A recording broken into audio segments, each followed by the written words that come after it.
lonceng dan subscribe supaya video saya selanjutnya teman-teman tidak ketinggalan. Terima kasih, langsung saja. Check it out.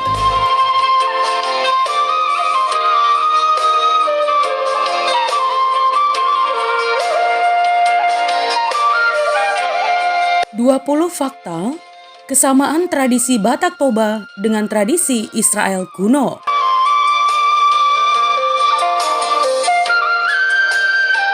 Yang pertama, pemeliharaan silsilah atau tarombo dan marga. Semua orang Tapanuli, terutama laki-laki, dituntut harus mengetahui garis silsilahnya. Demikian pentingnya silsilah, sehingga siapa yang tidak mengetahui garis keturunan kakek moyangnya hingga pada dirinya dianggap nalilu, tidak tahu asal-usul, yang merupakan cacat kepribadian besar. Ya, bangsa Israel kuno juga memandang silsilah sebagai sesuatu yang sangat penting, teman. Alkitab sejak Perjanjian Lama hingga Perjanjian Baru sangat banyak memuat silsilah, terutama silsilah dari mereka yang menjadi figur penting, termasuk silsilah Yesus Kristus yang ditelusuri dari pihak bapa atau angkatnya Yusuf yang keturunan Daud dan pihak ibunya yaitu Maria. Tarombo adalah silsilah asal-usul menurut garis keturunan ayah, teman.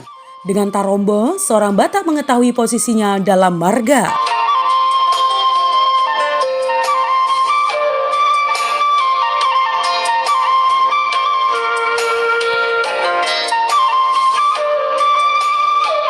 Yang kedua, perkimpoyan yang berpariban. Ya, ada perkimpoyan antara sepupu yang diizinkan oleh masyarakat Batak. Tapi tidak sembarangan hubungan sepupu ya. Hubungan sepupu yang diizinkan untuk suami istri hanyalah satu bentuk, disebut marpariban. Cukup repot menerangkan hal ini dalam bahasa Indonesia, karena bahasa ini tidak cukup kaya mengakomodasi sebutan hubungan perkerabatan dalam bahasa Batak. Yang menjadi pariban bagi laki-laki ialah boruni tulang, atau anak perempuan dari saudara laki-laki ibu. Sedangkan yang menjadi pariban bagi seorang gadis ialah anak ninamboru atau anak laki-laki dari saudara perempuan bapa. Nah, jika kita bandingkan dengan Alkitab, pada kitab Kejadian, Yakub menikah dengan paribannya, anak perempuan Laban yaitu Lea dan Rahel. Laban adalah tulang dari Yakub atau saudara laki-laki dari Ribka, ibu dari Yakub. Di dunia ini, sepanjang yang kita ketahui, hanya orang Israel kuno dan orang Batak yang sekarang memegang tradisi hubungan pernikahan seperti itu.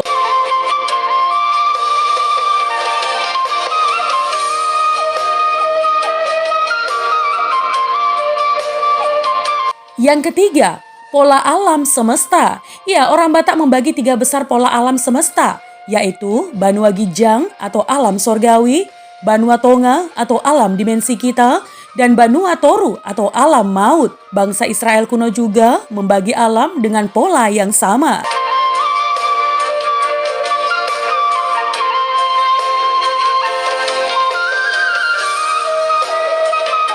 Yang keempat, kredibilitas. Iya, sebelum terkontaminasi dengan racun-racun pikiran zaman modern, setiap orang Batak, terutama orang tua, cukup menitipkan sebuah tempat siri, atau salapa, atau gajut, ataupun sehelai ulos, sebatang tongkat, atau apa yang ada pada dirinya, sebagai surat jaminan hutang pada pihak yang mempiutangkan, ataupun jaminan janji pada orang yang diberi janji. Walaupun nilai ekonomis barang jaminan bisa saja sangat rendah, tetapi barang tersebut adalah manifestasi dari martabat penitip, dan harusnya penebusnya suatu hari dengan merealisasikan pembayaran hutang ataupun janjinya. Budaya Israel kuno juga demikian.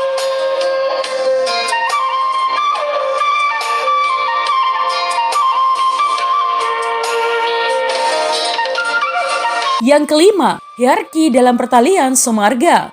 Ya, dalam budaya Batak, jika seorang perempuan menjadi janda, maka laki-laki yang paling pantas untuk menikahinya ialah dari garis keturunan terdekat dari mendiang suaminya. Ini dimaksudkan agar keturunan perempuan tersebut dari suami yang pertama tetap linier dengan garis keturunan dari suami yang kedua. Misalnya, seorang janda dari Simanjuntak sepatutnya menikah lagi dengan adik laki-laki mendiang. Dalam tradisi Israel kuno, kita dapat membaca kisah janda Rut dan Boas. Boas masih satu marga dengan mendiang suami Rut, yaitu Kilion. Boas ingin menikahi Rut, tapi ditinjau dari kedekatannya menurut garis silsilah, Boas bukan pihak yang paling berhak. Oleh sebab itu, dia mengumpulkan suami kerabat yang paling dekat dari mendiang suami Rut dan mengutarakan maksudnya, teman. Dia akan mengurungkan niatnya jika ada salah satu di antara mereka yang mau menggunakan hak adatnya, mulai dari pihak yang paling dekat hubungan keluarganya hingga yang paling jauh sebelum tiba pada urutan Boas sendiri. Ya, mardaka dosa lohet, marnatado nasumolot.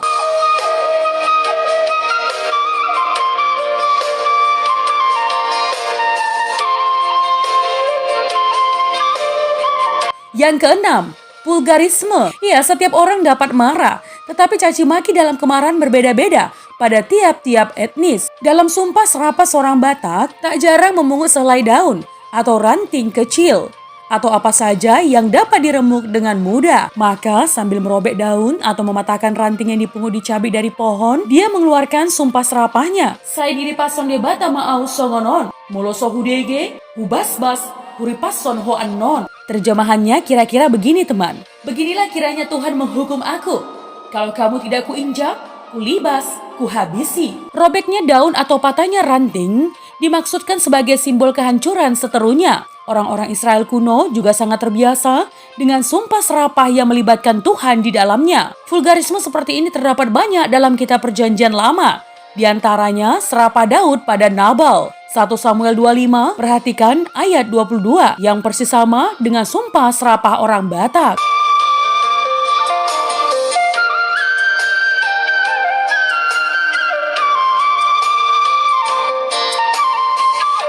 Yang ketujuh, Nuh dan Bukit Ararat.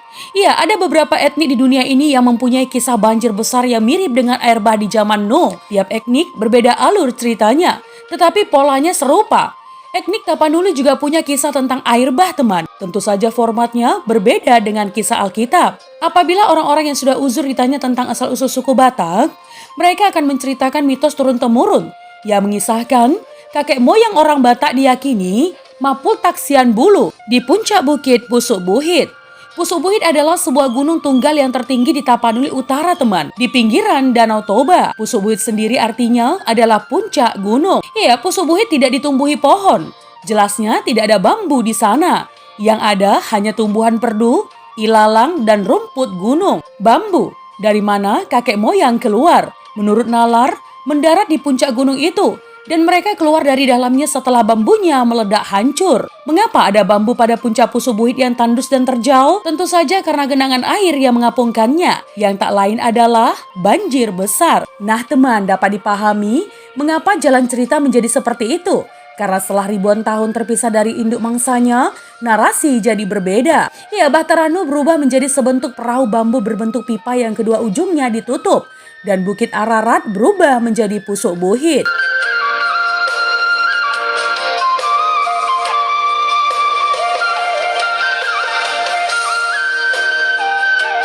Yang kedelapan, mangokal holi atau ekshumasi atau pemindahan tulang belulang. Ya, bagi orang Tapanuli penggalian tulang belulang atau ekshumasi dari kerabat yang masih satu dalam garis silsilah dan dikuburkan di daerah lain adalah praktek yang sangat umum hingga sekarang. Sering alasannya hanya untuk kepuasan batin belaka teman. Walaupun biayanya sangat mahal karena termasuk dalam kategori perhelatan besar. Pada bangsa Israel kuno, hal semacam ini adalah kebiasaan umum. Sejarah sekuler menuturkan bahwa tulang belulang Yusuf dibawa dari Mesir ketika bangsa ini keluar dari sana. Juga dalam kitab lain dalam Perjanjian Lama teman, sekelompok masyarakat berniat memindahkan tulang belulang dari satu pekuburan, walaupun kemudian dihalangi oleh seorang nabi.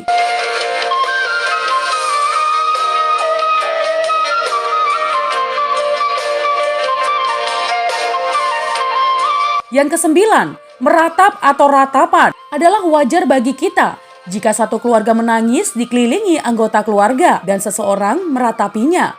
Meratap berbeda dengan menangis ya teman. Meratap dalam bahasa Tapanuli disebut mangandung. Iya, mangandung ialah menangis sambil melantunkan bait-bait syair kematian dan syair kesedihan hati. Di desa-desa, terutama di daerah leluhur Tapanuli, tidak mengherankan kalau seseorang, orang yang tidak ada hubungan keluarga dengan orang yang meninggal, bahkan tidak dikenal oleh masyarakat setempat, namun turut mengandung di sisi mayat. Masyarakat mendukung hal tersebut teman. Kata-kata yang dilantunkan dalam irama tangisan sangat menyentuh kalbu.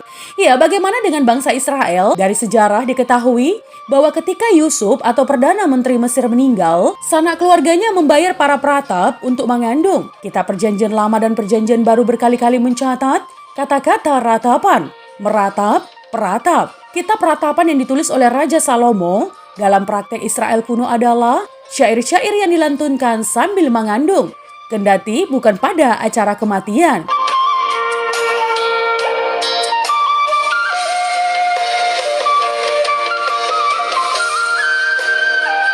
Hierarki pada tubuh. Dalam budaya Batak, teman, kepala adalah anggota tubuh yang paling tinggi martabatnya. Menyentuh kepala seseorang dengan tidak disertai permintaan maaf yang sungguh-sungguh bisa berakibat parah. Sebaliknya, anggota tubuh yang paling rendah derajatnya ialah telapak kaki, adalah penghinaan besar. Jika seseorang berkata kepada seseorang lain, "Ditoruni palang ni paton doho," yang artinya, "Kau ada di bawah telapak kakiku ini," sambil mengangkat kaki, memperlihatkan telapak kakinya pada seteru. Penghinaan seperti ini hanya dilontarkan oleh seseorang yang amarahnya sudah memuncak dan sudah siap berkelahi. Pada zaman dulu, teman, dalam setiap pertemuan, telapak kaki selalu diusahakan tidak nampak ketika duduk bersila. Pada bangsa-bangsa Semitik tertentu di Timur Tengah, tradisi semacam ini masih tetap dijaga hingga sekarang.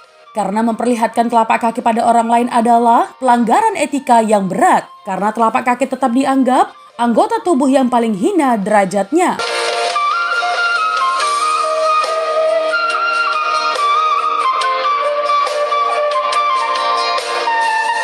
Yang ke-11, anak sulung. Dalam hierarki keluarga, posisi tertinggi di antara seluruh keturunan bapak ibu ialah anak sulung. Ia selalu dikedepankan dalam memecahkan berbagai masalah, juga sebagai panutan bagi semua adik-adiknya. Jika ayah sudah meninggal, maka anak sulung yang sudah dewasa akan menggantikan posisi sang ayah dalam hal tanggung jawab terhadap seluruh anggota keluarga. Seperti yang diungkapkan dalam umpasa, "Pitu batu martindi tindi, alai sadado si taon nadok-dok." Si taon nadok-dok itu adalah si anak sulung. Tanggung jawab itulah yang membuat dia besar, memberi karisma dan wibawa. Karisma dan wibawa itulah profil yang melekat pada anak sulung.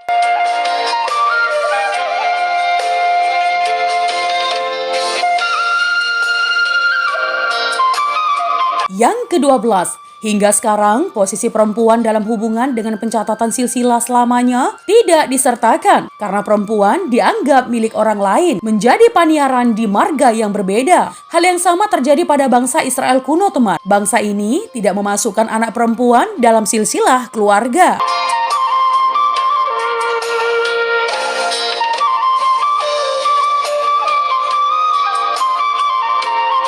Yang ke-13, pemberian nama bayi yang lahir 7 hari. Di dalam tradisi Farmalim, agama leluhur Batak kuno, setiap anak bayi yang lahir selama 7 hari harus dibawa ke pancur untuk permandian dan sekaligus pemberian nama. Permandian bayi yang sudah 7 hari ini diserahkan ke Imam Parmalim, teman. Setelah itu diberi nama dengan diadakannya pesta Martutu Ae.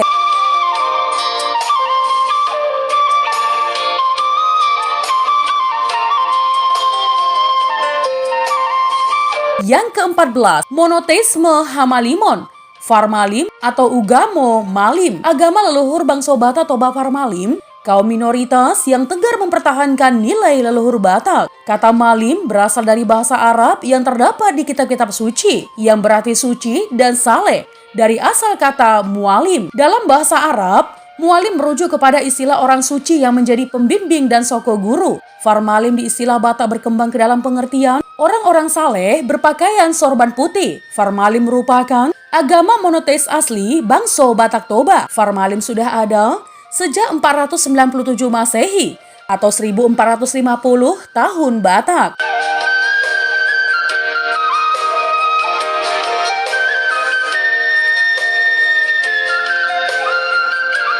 Yang ke-15, Tuhan menurut Hamalimon, Malim Ugamo, atau Malim menyebut Tuhan adalah mula jadi Nabolon atau awal mula yang besar. Mula jadi Nabolon adalah Tuhan yang Maha Esa yang tidak bermula dan tidak berujung. Bahwa mula jadi Nabolon atau Tuhan itu wujud atau ada, tetapi tidak dapat dilihat. Dia tidak bermula dan tidak mempunyai ujung. Dia adalah mutlak absolut Maha Esa, Maha Kuasa, Maha Agung dan tidak dapat dibandingkan. Dia dekat dan jauh dari alam ciptaannya. Dia adalah kuasa yang menghukum dan kuasa mengampuni, kuasa kasih dan kuasa murka. Demikianlah sifat-sifat mula jadi Nabolon, Tuhan yang satu berdasarkan Ugamo Malim. Nah teman, dalam Injil Perjanjian Lama menceritakan Raja Salomo dikenal dengan Nabi Sulaiman, memerintahkan rakyatnya melakukan perdagangan dan membeli rempah-rempah hingga ke Ofir. Ya, Opir patut diduga adalah Barus di Tapanuli. Perkiraan itu punya jejak spiritual berbentuk kepercayaan monoteisme. Misalnya, Ugamo Parmalim yang menjadi agama asli etnis Batak meyakini Tuhan Yang Maha Esa dengan sebutan Oppu Mulajadi Nabolon, Farmalim, atau Ugamo Malim. Selain itu teman, sekelompok penyebaran ajaran Kristen Nestorian dari Persia yakni Iran yang menjejakkan kakinya di Barus. Kelompok itu diperkirakan datang sekitar tahun 600-an Masehi dan mendirikan gereja pertama di desa Pancuran, Barus.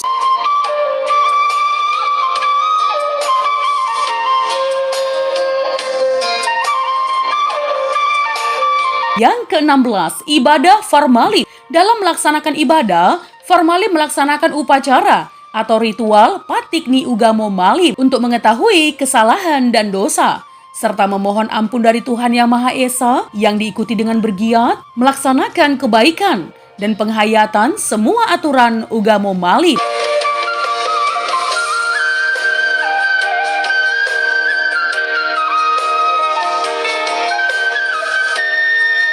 Yang ke-17, ibadah setiap hari Sabtu. Dalam ritual Ugamo Parmalim sendiri, terdapat beberapa aturan dan larangan. Selain mengikuti 5 butir pati di Ugamo Malim atau 5 titah Ugamo Malim, juga terdapat berbagai kewajiban lainnya seperti marari Sabtu atau ibadah rutin yang diadakan setiap Sabtu.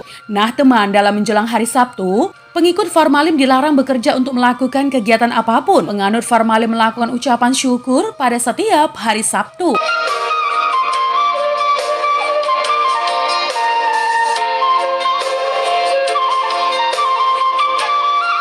Yang ke-18, larangan makan babi, anjing, binatang liar, dan darah. Adapun larangan yang hingga kini masih tetap dipertahankan diantaranya adalah larangan untuk memakan daging babi dan darah hewan, seperti yang lazim bagi umat Kristen. Memakan daging babi atau darah dianggap tidak malim atau suci di hadapan Dewata. Padahal dalam perjanjian Farmalim sendiri dikatakan, jika ingin menghaturkan pujian kepada Dewata, manusia terlebih dahulu harus suci. Ketika menghanturkan pelean atau persembahan, kesucian juga dituntut agar Dewata dan manusia dapat bersatu.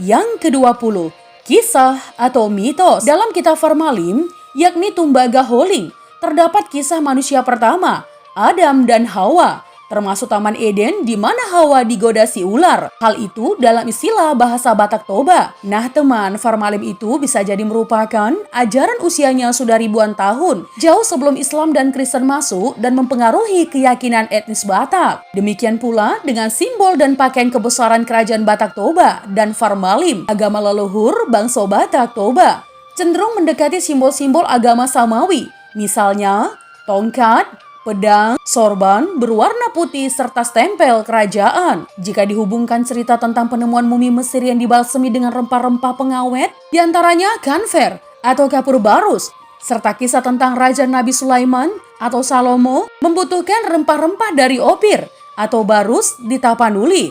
Diperkirakan jejak agama monoteisme Israel diserap dan kemudian mengakar dalam keyakinan Farmalim, agama bangsa Batak Toba.